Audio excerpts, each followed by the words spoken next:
Hey everybody, it's Jill from notefolds.com. Yesterday I went to a Stampin' Up! Workshop, and today I'd like to share with you my creations and talk a little bit about these Stampin' Up! Products that we used. This is the first card we made, and if you'll notice, everything in Stampin' Up! Is really, really well thought out. It's very coordinated. The paper line is coordinated, the designer series paper with the stamps that go with it, the ribbon, all the paper. It's just really, really high quality stuff. I really enjoy going to Stampin' Up! Workshops because you really learn a lot of cool techniques, get to use a lot of cool punches. One of the things that's come out in the recent years with Stampin' Up! Is coordinating stamps and punches.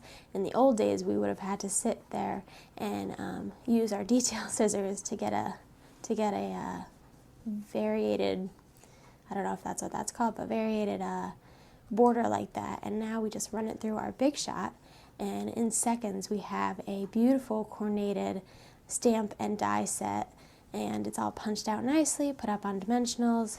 I also did a variation on that card. I switched around the designer series paper with the inside on the outside and the outside on the inside.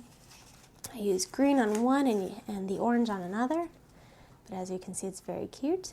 On the inside of these cards, I also did a very light daubering technique. You know me, I love to dauber anything to add a little oomph to the card. So this is the first pair of cards that I made. The second pair was really simple.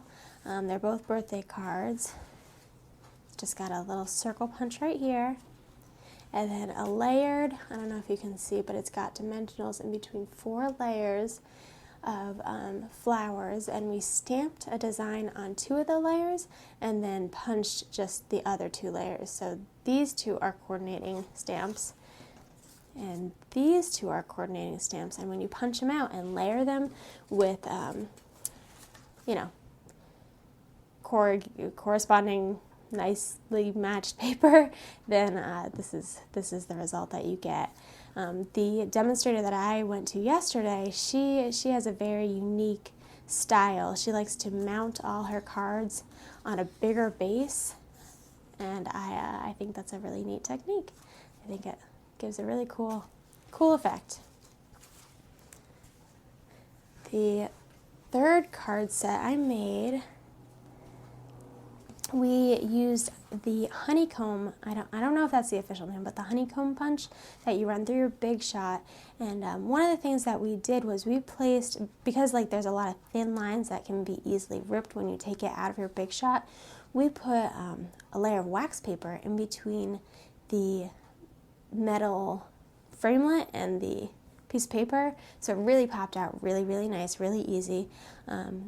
This blue sheet of paper with the flowers and the striped are actually the same sheet of paper, just flipped over.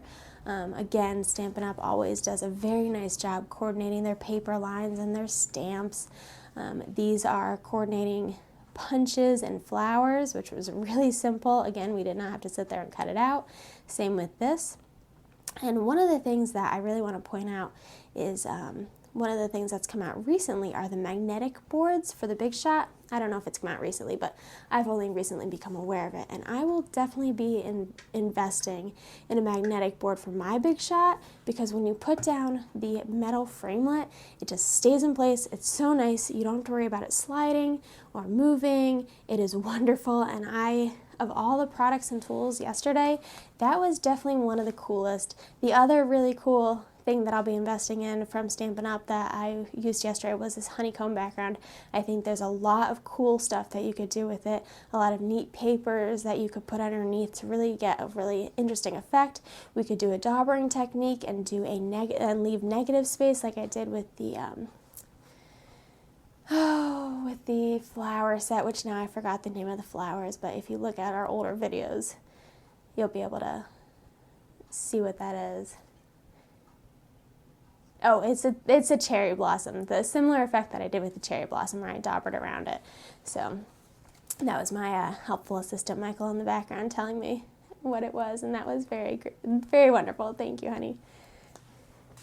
And the last card I made at the workshop yesterday was 2 sympathy cards, and I've never made sympathy cards before because I've kind of had mixed feelings about it, and I still do kind of have mixed feelings about, like, you know, when somebody's going through a hard time, to be like, well, here's this beautiful card I made you. So I may end up taking off the sentiment and putting something else on there. Even if I did take off the sentiment, I think this card really has a lot going on anyway.